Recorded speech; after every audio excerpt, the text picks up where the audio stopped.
રીલના ચક્કરમાં અમદાવાદની ફતેવાડી કેનાલમાં ડૂબેલા 3 મિત્રોના મોતના મામલે મોટો ખુલાસો થયો. ટ્રાફિક પોલીસે મૃતકના મિત્ર રુદ્ર સોલંકી, હૃદય વૈયાતા અને ધ્રુવ સોલંકીના નિવેદન નોંધ્યા. જેમના નિવેદનમાં ખુલાસો થયો છે કે 7 જેટલા મિત્રોએ રીલ્સ બનાવવા અને તસવીરો ખેંચવા માટે સ્કોર્પિયો કાર ભાડે લીધી હતી. ઉંમર નાની હોવાથી અને લાયસન્સ ન હોવાથી મિત્રોએ મૌલિક જાવેરાના નામે કાર ભાડે લીધી હતી. જો કે મૌલિક આમાંથી કોઈનો મિત્ર નહોતો. રુદ્ર અને હૃદયના એક મિત્રએ મૌલિકનો સંપર્ક કરાવ્યો હતો. બાદમાં 4 કલાકના 3500 રૂપિયામાં સ્કોર્પિયો કાર ભાડે લીધી હતી.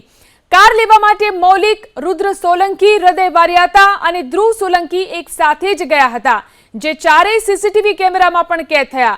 રુદ્ર સોલંકી કાર ચલાવી અને વસ્ત્રાપુરથી ફતેવાડી સુધી લાવ્યો હતો, જેમાં તેની સાથે હૃદય, ધ્રુવ સોલંકી અને વિરાજસિંહ સોલંકી પણ હતા. બાદમાં કાર યશ સોલંકીને આપી હતી. જો કે યશ સોલંકીની કાર ન ચાલતી હોવાથી યક્ષ ડ્રાઇવિંગ સીટ પર બેઠો હતો. જે બાદ હેન્ડબ્રેક ન ખુલતા યક્ષે એક્સિલેટર પર પગ મૂક્યો અને આ દુર્ઘટના સર્જાઈ.